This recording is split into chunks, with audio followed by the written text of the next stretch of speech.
Bonjour, bienvenue sur le plateau de Allô Ruffo. Bonjour Marcel Ruffo. Bonjour. Bonjour. Je vous présente Claude. Bonjour. Bonjour. Voilà, je suis venue vous expliquer un peu ce qu'on fait. Donc moi, je suis Claude Thérotier. J'ai monté Magic Makers avec mon associé Sébastien Lutte. On propose des ateliers de programmation créative pour les enfants dès 8 ans. Ça veut dire que dans nos ateliers, ils vont créer leurs propres jeux avec l'ordinateur, ils vont les inventer. Et on va leur apprendre à programmer pour faire ça, à coder. Et donc nous, on est effectivement convaincus de tout ce que ça peut leur apporter en termes déjà de de maîtrise de l'ordinateur, de la technologie, mais surtout en termes d'apprentissage, d'autonomie, créativité. Néanmoins, il y a beaucoup de parents qui se posent la question du temps que leurs enfants passent sur les écrans, sur les ordinateurs et de l'impact que ça a sur leur développement. Et donc la question, c'est un peu comment on peut répondre à ça et effectivement aussi comment on peut faire la différence entre un jeune qui est passionné et qui du coup apprend grâce à sa passion en y passant du temps et un jeune qui développe un comportement réellement addictif par rapport aux jeux, aux interfaces. Mais je crois que, d'abord, vous avez ciblé l'âge idéal pour apprendre, 8 ans. Bravo. C'est là, moi, si je devais me réformer, je serais enseignant en CE2, c'est là où ils apprennent seuls, ça me ravirait. C'est le moment, dans le moment d'apprendre, certainement pendant l'âge du primaire, le moment où les enfants sont plus ouverts et plus disponibles aux apprentissages. Donc sur le plan de l'âge, j'ai vraiment pas à discuter. Sur le plan de l'outil, j'ai pas à discuter non plus. Le temps n'est plus très loin où les tablettes seront dès le CP une aide aux apprentissages et que comme ça toutes les dyslexies et les dysgraphies seront moins lourdes pour les enfants qui ont ce type de difficultés. Donc là encore, il y a des tas d'expériences dès le CP par certaines municipalités de mettre à disposition les outils informatiques, de même que certains conseils généraux donnent un ordinateur aux enfants à l'entrée au collège pour avoir une égalité, pour égaliser les chances par rapport au milieu socio-culturel et économique. Alors, la question qui se renverse, c'est mais comment ne pas faire en sorte qu'ils deviennent addicts? Ne deviennent addicts que les enfants antérieurement fragiles qui utilisent l'ordinateur comme un moyen d'expression de leur fragilité. Et là, alors, au contraire, l'addiction révèle une fragilité. C'est intéressant que l'ordinateur ait révélé cette fragilité pour qu'on puisse engager avec eux une stratégie de soins.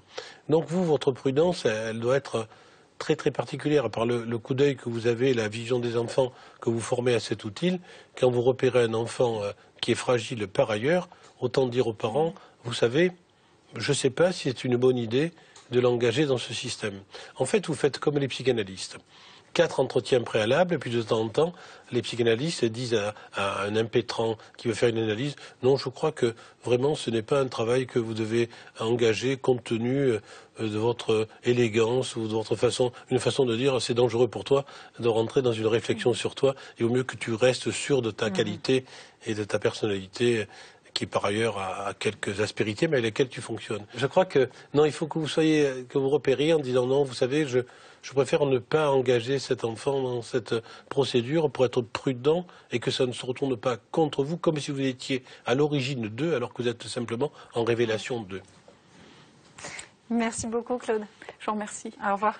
Marcel, nous allons prendre une jeune fille de 18 ans au téléphone. Il s'agit de Chloé. Bonjour. Bonjour, docteur Ruffo.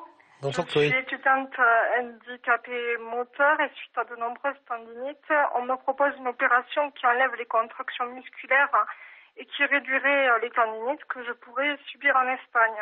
Seulement, j'ai une phobie de l'anesthésie générale et l'idée de faire cette opération me fait froid dans le dos. Comment guérir de cette phobie? Alors, soyez prudente et faites-vous opérer que lorsque vous n'aurez plus peur. J'insiste là-dessus parce que l'anesthésie générale demande d'être en forme. Parce qu'ils m'ont dit que c'était une anesthésie générale que de 20 minutes, mais quand même, je sursaute quand même, quoi. Eh ben, moi, j'ai des crises d'angoisse, donc... Ben non, honnêtement, attendez d'être sereine là-dessus et faites-vous aider.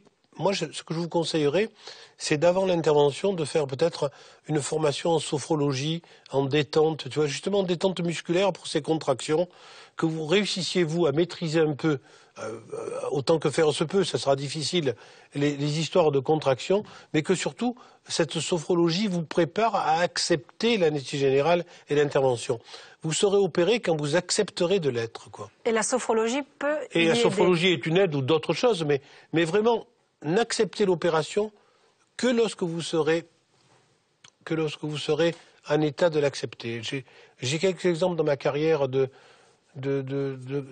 gosses qu'on a un peu comme ça induits à une intervention, et c'est pas des bons souvenirs pour moi de forcer les gens à faire ce qu'ils vont pas. C'est une intervention de confort pour vos contractions, autant qu'elle soit investie par vous, que vous ayez tout à fait envie, que vous soyez tout à fait d'accord, et là, allez-y. Mais attendez d'être prête. D'accord, Ok. Chloé. OK? Ok. Merci de votre Merci appel. beaucoup. Marcel Ruffo, merci beaucoup. On se retrouve dès demain matin à 10h sur France 5. Bonne journée à tous. À demain.